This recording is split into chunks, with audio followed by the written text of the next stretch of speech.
What's going on, everyone? Jeremy here from The Quartering, and if you're like me, you were really surprised to see a like an hour-long interview with Donald Trump appear on YouTube.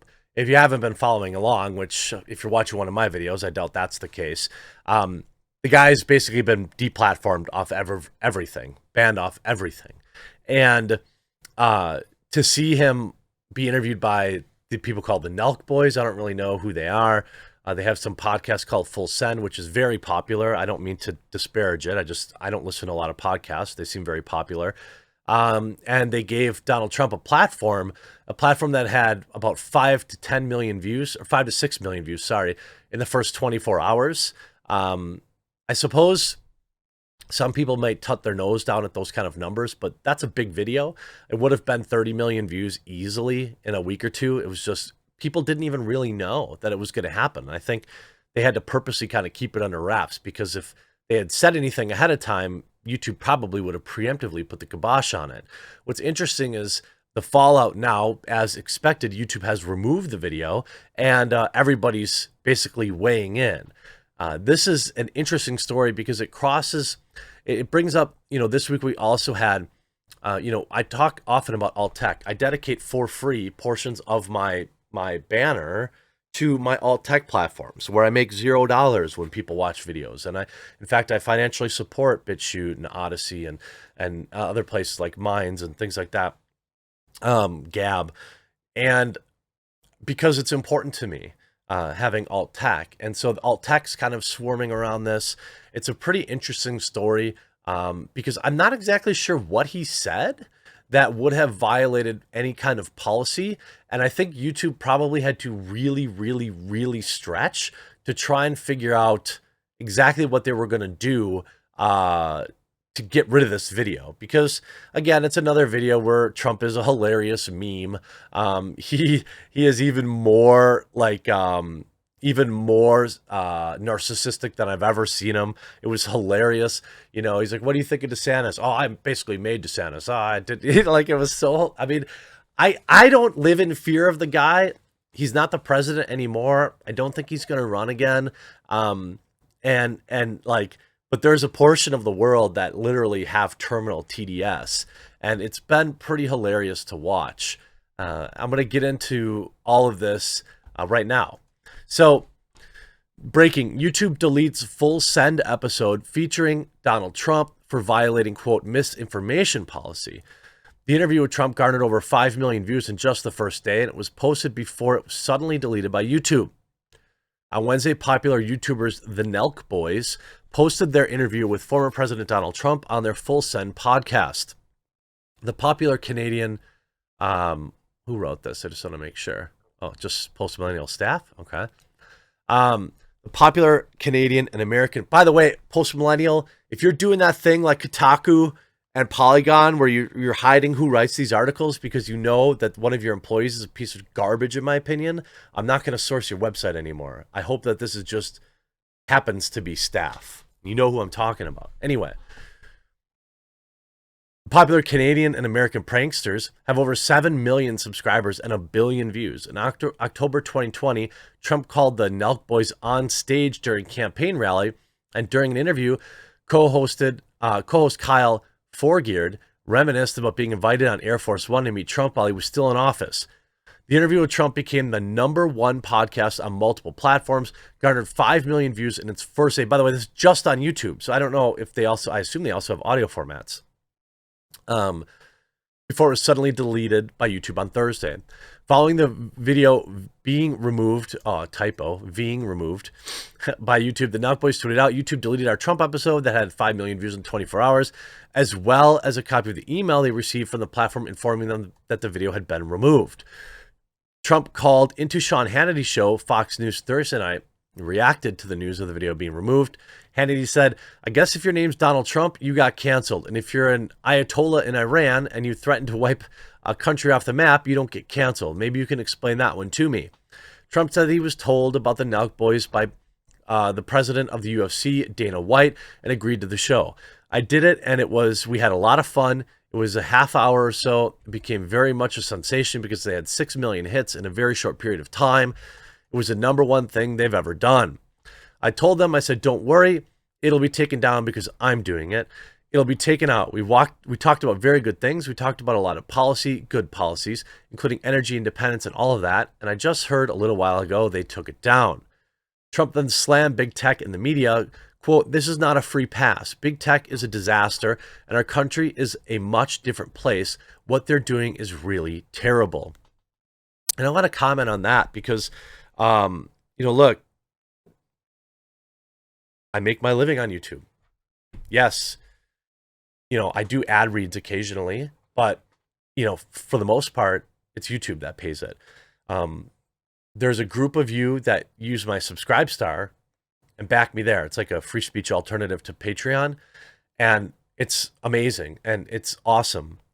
But I still don't have the product mix where I could survive without YouTube. And I have 1 million subs on YouTube. Alt tech is extremely important, and that's why I continue to promote it, because there will be a time where even my milk toast takes will be I'll become persona non grata for them. It's already nearly impossible for me to find new subscribers. If you're watching this video, by the way, and you're not subscribed, please do click that red subscribe button down below. Even if I know you might have to create an account or whatever, but it'd be very, very, very helpful to me. I think when there are big waves of new subscribers, YouTube finally kind of will recommend your videos.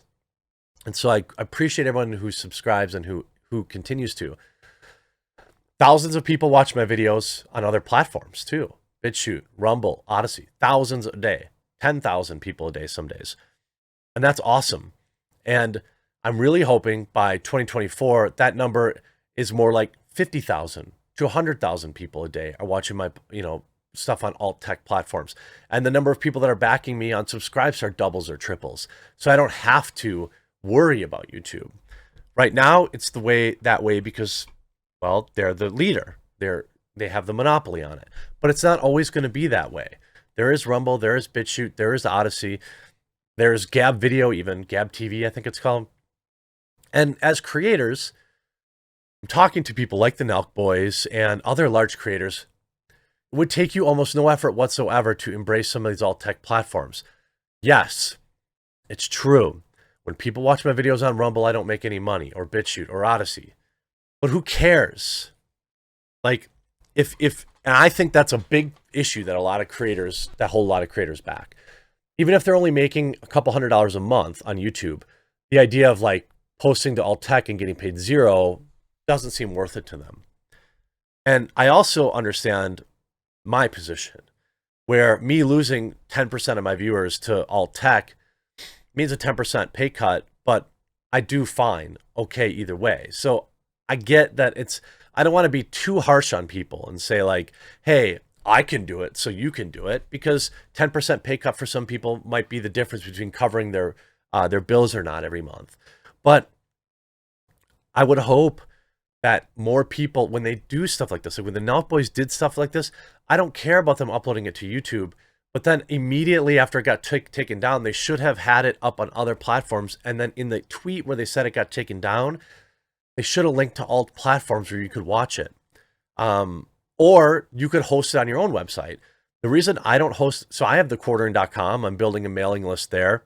And if you can, maybe go sign up for that, because you'll get emails like directly from me, because it's so hard to reach people. But like, I can't afford to host my own videos, so I have to use YouTube or Rumble or BitChute or Odyssey. But like, I would say the Nelk Boys could have put it on their own website too. But I guess it's frustrating because people know that stuff is going to get censored, and then they don't do anything about it. They don't do the bare minimum to support alt tech. And like, this isn't to call out the Nelk Boys or Full Send. Maybe they do, but I mean, I don't see it. I hope that people, if they watch us, that they create a Rumble account, an Odyssey account, a BitChute account. It takes 10 minutes. And like, my videos just automatically go over there now. So it's like very little extra effort for me. But for people that want to watch on those platforms, they can watch on those platforms. Sure, it costs you a little bit of ad revenue, but so what? Because if you're worried at all about getting deplatformed or demonetization or shadow bans and things like that, then I don't take you seriously if you aren't also embracing alt tech. I need to do better too. I've been talking about it for months about how I need to do all tech exclusive videos, at least one a week. I have no excuse for not doing that. None. I need to do that. The former president then compared the behavior to censorship in Russia. This is what they do in Russia. You know, if you look at Russia, Russia does this. You know, the people in Russia, they don't even know that they're fighting a war with Ukraine because they have no press. It's probably not untrue. But we don't have press either. We don't have a press either when they can do that. Donald Trump Jr. tweeting it out. Donald Trump Jr. tweeted, post to Twitter was removed. YouTube deleted the Full Send podcast with my father, just as predicted. Now, they talk about misinformation. I saw the video, most of it, and he did make claims about the election. And I'm thinking that's what it was. Because even post-millennial reports during the interview, Trump also claimed things about the 2020 election. Trump spent the interview joking with hosts, showering them with compliments. Trump also said here there would be a chance for WW3 because the U.S. is no longer respected. Well, I don't disagree with that. He also said there was zero chance Russian President Vladimir Putin would have invaded while he was still president. I also agree with that. I don't care if you like him or not. I agree with it. Co-host Bob Menery even offered to caddy for Trump on the golf course. Donald, well, the good news is I can in the worst case scenario, I used to caddy at a golf club. Can I caddy for you? Trump replied, you can caddy for me anytime. Trump said in the interview, in the history of our country, nothing like me has ever happened. I don't say that positive or negative, you know. You just never had a businessman. So you had soldiers, you had politicians, Trump added. There's never been an outsider. It's you know, I think they could probably re-upload it. They should have known better. Like, part of being YouTubers nowadays too is you just kind of got to know that you can't talk about that stuff on this platform. You could talk about it on other platforms, but if you're here on YouTube and you upload to other platforms, it can come get you too. So it's difficult. You don't want to self-censor, but you don't want to take yourself out of the fight either. They probably should have edited that out. Knowing that their primary upload host was YouTube. But this is great because if you look in the replies, you see Rumble replying in here, Odyssey replying in here, Gab replying in here. I think BitChute should up their game with that, by the way. I still get the most views on BitChute, but, you know, this is going to be more important than ever going forward. And I'm taking notice, and you should too, in terms of whatever elected officials are asking for your vote. Make sure you figure out what they think about Section 230 and they think about the tech monopoly and when they think about censorship, because at the root of it, this is one of the most important issues of our time. The free flow of information must be protected. I hope you enjoyed this video. We'll talk to you again real soon.